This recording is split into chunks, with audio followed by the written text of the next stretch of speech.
Xudo xohlasa Toshkent tumanidagi obyektimizga kelganmiz. Obyektimiz Tuplikko'l radiatorlarga tochka chiqazib ketilgan. Terminalda komnatli termi ustatga gilzalar va kabel tashab ketilgan.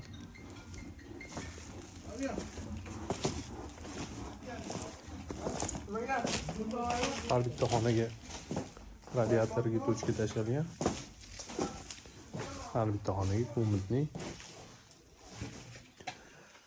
sushilkamiz, mustahab, unitaz, dush.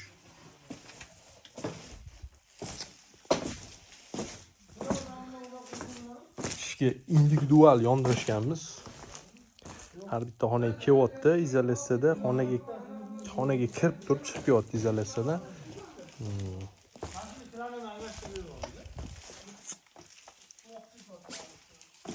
Ishga baho berasizlar.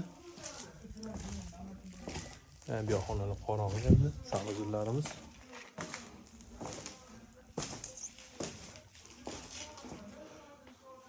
Radiator, dush, unitaz,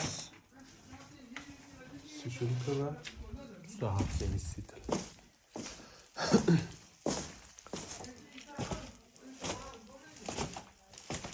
Obyektimiz 170 kvadrat. Har bitta xonada lenta bo'lgan.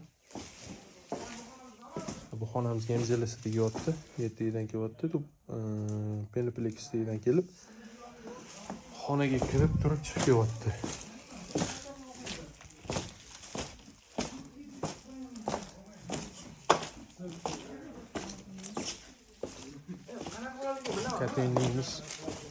Kateniyni endi tayyorlashyapmiz tashkalarini.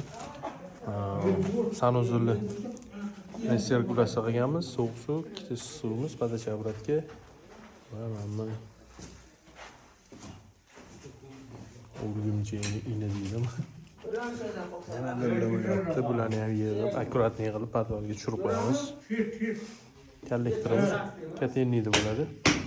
Katyolimiz bu yoqda bo'ladi. Demoqot tashlab ketilmagan ekan. Demoqotni ham tozalab xudo xolasa.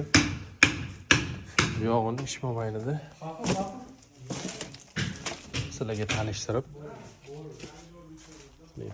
o'tib ketamiz. Va qayerga qochyapsan? Video oling. Bo'lib ketamiz.